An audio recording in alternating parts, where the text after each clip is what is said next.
Mesdames et messieurs, bonjour et bienvenue sur Avenir du Congo TV. Voici les titres de ce journal. Relations russo-congolaises, le partenariat entre les deux pays ne cesse de se consolider en témoignant de l'invitation du président Denis Sassou Nguesso aux investisseurs russes à saisir les opportunités économiques qu'offre le Congo. La coopération économique au sein de la CEMAC et la sécurité des frontières au cœur des entretiens entre le Congolais Denis Sassou Nguesso et le Gabonais Brice Oligui Nguema. C'était à l'occasion de la visite officielle qu'a effectuée le chef de l'État congolais en terre gabonaise ce 3 mai 2026. Remise des bacs à ordures à plusieurs centres de santé intégrés de Brazzaville par le ministre de l'Assainissement urbain, du Développement local et de l'Entretien routier Juste Désiré Mondélé à l'occasion du premier samedi du mois consacré à l'assainissement. Fally Ipupa, un exploit historique au Stade de France les 2 et 3 mai 2026 pour ses 20 ans de carrière.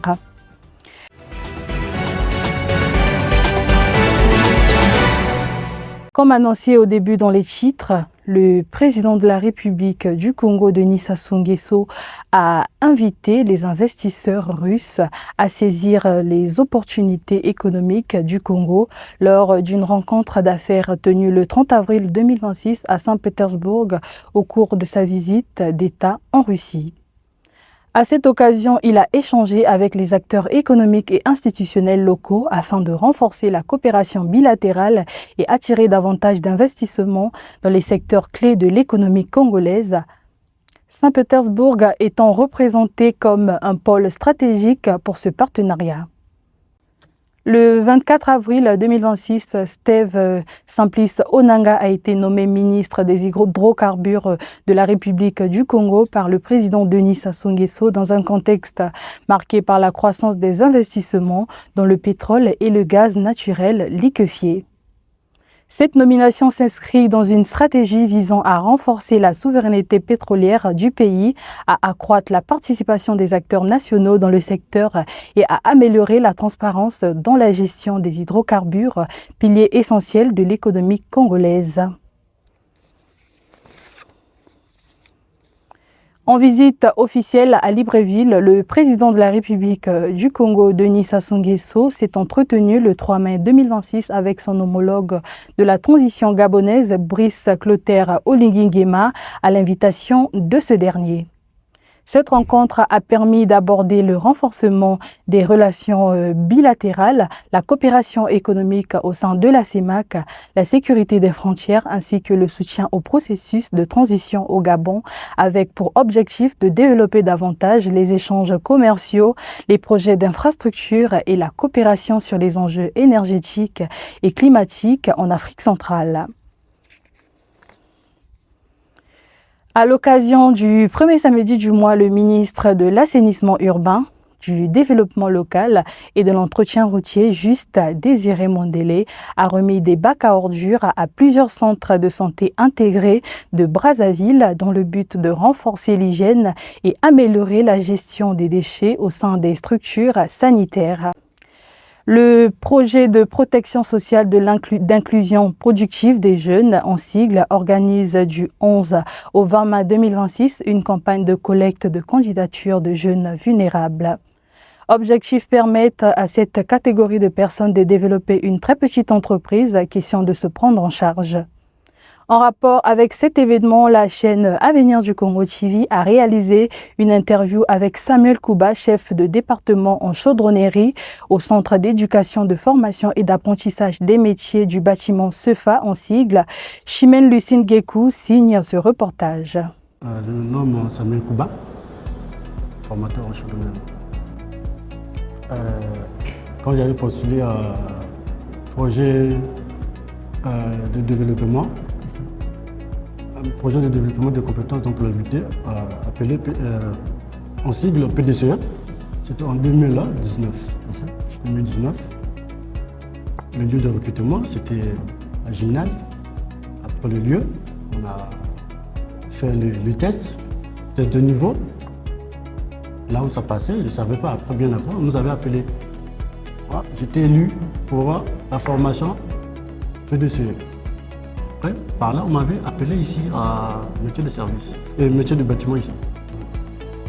Ce que je peux leur dire, c'est qu'ils doivent avoir la morale, le courage, la persévérance, la patience. C'est ça. Après la recherche, il faut qu'ils soient différents en fait. Oui. Donc vous êtes carrément le produit du PDCE, actuel PCPJ. Oui, carrément le produit. C'est grâce à ça, j'avais plus l'espoir de ma vie. J'avais plus l'espoir. C'est grâce à ce projet, j'avais plus l'espoir. À l'international, au Soudan, la région de Khartoum a une nouvelle fois été visée par une frappe de drone le 2 mai 2026. 5 personnes qui se trouvaient dans un véhicule ont été tuées.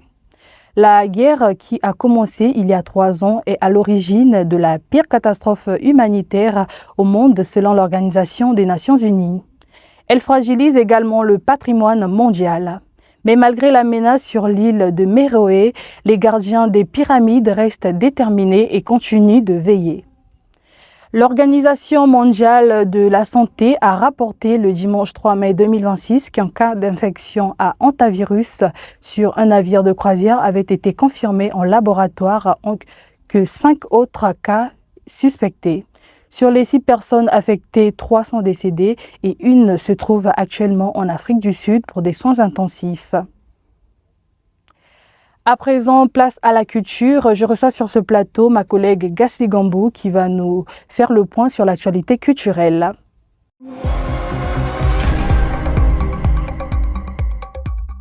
Bonjour Gasly. Bonjour Mireille. Merci de nous rejoindre sur ce plateau. Alors dis-nous, qu'est-ce qu'il y a en culture ? Merci Mireille. Bonjour chers téléspectateurs.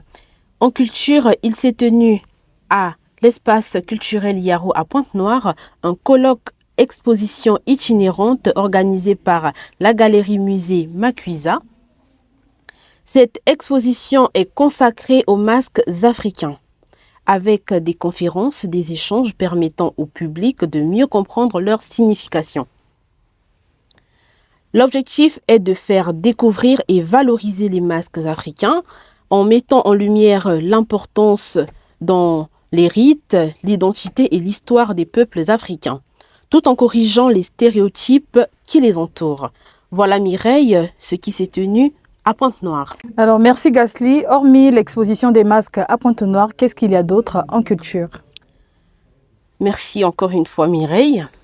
L'actualité concerne le chanteur congolais Fally Ipupa qui a marqué l'histoire en se produisant les 2 et 3 mai 2026 au Stade de France. Au-delà de la performance musicale, ces concerts ont été un véritable moment de rassemblement africain. Des milliers de fans venus de plusieurs pays du continent et de la diaspora se sont retrouvés dans une ambiance de fierté et d'unité, faisant de cet événement une célébration de culture africaine à l'échelle internationale. Plusieurs artistes invités ont rejoint à la scène aux côtés de Fally Ipupa, apportant chacun leur touche et illustrant la diversité musicale africaine. La présence de personnalités du monde culturel, médiatique et politique a également renforcé l'importance de cet événement devenu un symbole du rayonnement de la musique congolaise et africaine. Ces 2 soirées Mireille organisées dans le cadre de la promotion de son album XX ont ainsi dépassé le simple cadre du concert pour s'imposer comme un rendez-vous historique marqué par l'unité, la visibilité et la valorisation de l'Afrique à l'échelle mondiale. Merci beaucoup. Merci Gasly pour ces informations culturelles. Mesdames et messieurs, parlons à présent sport. Du 4 au 10 mai 2026, l'Académie de tennis de Brazzaville vibre au rythme du tennis international avec la tenue de l'ATP Challenger 50, un tournoi professionnel inscrit au circuit de association de tennis professionnelle qui réunit des joueurs venus de plusieurs pays du monde afin de mettre en exergue leurs talents. Suivez ce reportage de Guénol Elonda Osema et Lilingwala Makita Gloire et Jires Mebata. Inscrit dans le circuit de l'ATP Challenger 50, ce tournoi a réuni des joueurs professionnels venus d'Afrique, d'Europe et d'ailleurs sur les cours en terre battue. Les matchs se sont enchaînés avec intensité, offrant au public brazzavillois un spectacle sportif de grande qualité. Ces athlètes s'affrontent pour décrocher des points précieux au classement mondial ainsi qu'au tremplin vers les compétitions majeures du circuit professionnel. Chaque rencontre a été l'occasion d'observer des techniques pointues, une préparation physique exigeante et une discipline propre au haut niveau. Pour de nombreux joueurs, ce tournoi représente une étape stratégique pour améliorer leur classement mondial. Je m'appelle Elijah Sanogo, j'ai 17 ans et je suis venu faire le Challenger 50. Est-ce qu'on peut dire que vous allez sortir de là victorieux? J'espère, si je rentre sur le terrain c'est pour ça. Hein. Après, le mec en face aussi il a envie de gagner, donc je vais tout faire pour moi gagner et pas perdre. J'ai pas encore joué mais l'organisation ça a l'air pas mal, les navettes sont bien, les terrains sont pas mal. Donc voilà, ça promet, j'espère faire un bon tournoi ici. Ok, merci, bonne chance à vous. Merci beaucoup. Moi, mon ambition, c'est de venir participer dans des tournois. Si j'ai la possibilité de jouer des tournois, et je joue. Et pour moi, j'apprends chaque fois. C'est ça. C'est ça mon objectif. Là, vraiment, exemple, dans mon pays, la RDC, et je suis presque numéro 1 du Congo, je représente notre pays au niveau international. Et d'abord, je suis fier sur ça et on continue. Si cette dynamique se poursuit, Brazzaville pourrait bien devenir dans les années à venir un véritable centre d'excellence du tennis en Afrique centrale. L'atelier destiné aux administrateurs d'académies et centres de formation de football organisé par l'Union des fédérations de football d'Afrique centrale en partenariat avec la Fédération congolaise de football s'est clôturé le 1er mai 2026.